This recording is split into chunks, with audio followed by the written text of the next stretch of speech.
or won't he? Media crews are camped out at City Hall this morning trying to find out if the mayor will actually return to work after being gone for 3 weeks. Political analyst John Dadian is in studio with us this morning with more on that and a host of other things. John, thanks for coming in. Well, one reason I think the marathon was so successful yesterday is because, and this actually was a picture they posted on internet, there was a big sign that said to all the runners, "Run faster, the mayor's behind you." Oh, really? Well, now people, I mean, the jokes continue. I mean, clearly. there's a adult male entertainment club in the Midway district that has you know, and their clientele is they want guys to go in there, but they've got a big sign saying, no Mayor Filner, welcome here. Even they're getting in on this as well. A lot of people using Everybody this to their political advantage. Okay, let's talk about the mayor showing up to work today. He's been gone for 3 weeks. No one's seen or heard from him. Will he just waltz into work today?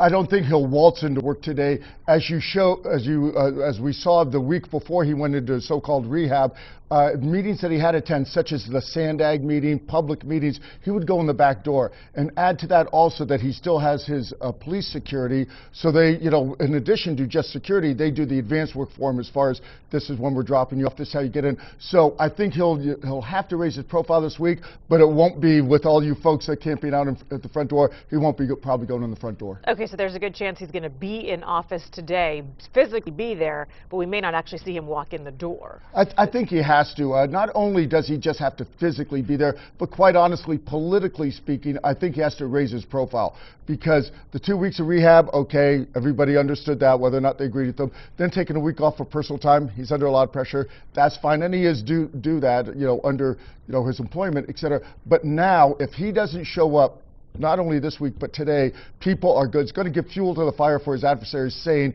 that, see, this means city business not getting done. So I predict that you're going to see a lot of them this week. How successful do you think this recall effort will be? I was there yesterday, a lot of enthusiasm, a lot of people, everybody's jazzed. The average man and woman on the streets wants to sign these petitions, etc. The bad news is it's a lot of signatures in a very short time. I realize they've got professionals on board, but the pure mathematics, I think, is very tough. We all knew it was going to be a pill. I'm very skeptical. You're skeptical of it. Let's talk about some of the other things that are happening right now. We know that there may be a technicality in order to get him out of office. This is according to the city attorney.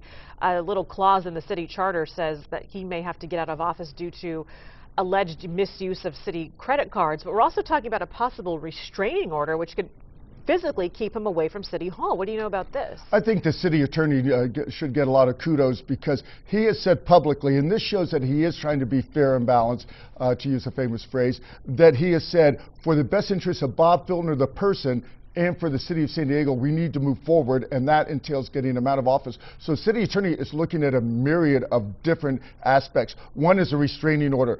Again, that would still keep him in office, but if he's not getting the city business done, then perhaps that pressure would just be insurmountable. But they're looking at other things such as the credit card. They're talking, keep in mind, they're also talking to the state attorney general that may come in, with their power, and there's a whole bunch of avenues that they have open to them. Okay, so just because the recall effort may or may not be successful, that is not the only option at this point for people that don't want him in office anymore.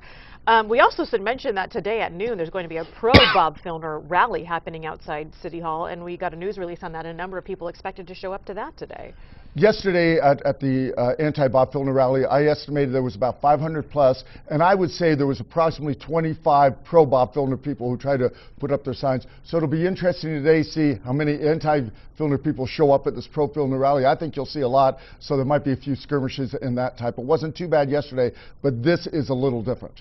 Let's also, really quick, we just have a few more seconds here, but we were talking during the commercial break, and one of the things you mentioned is that there is a benefit to Mr. Filner staying in office for exactly 365 days. What is that? He has already serviced as a city council member, but if he's in a year in his new position, it helps him with his pension. It bumps that up because that's how it's calculated, your time in office, and it has to be at least a minimum time. So that's what it was. He was sworn in last December, so it needs to be December this year. I think that will be part of any so-called deal that either the city attorney and the city council cuts with him, because again, they're not necessarily want to help him per se, but they want to do what's best for the city, and if that gets him out sooner, they'll be willing to do that. All right, well, see what happens today and see if he shows up to work, and of course our crews are down there following the story as well. Kids are going back to school, so Bob should go back to work. All right, John, thanks. We certainly do appreciate your expertise.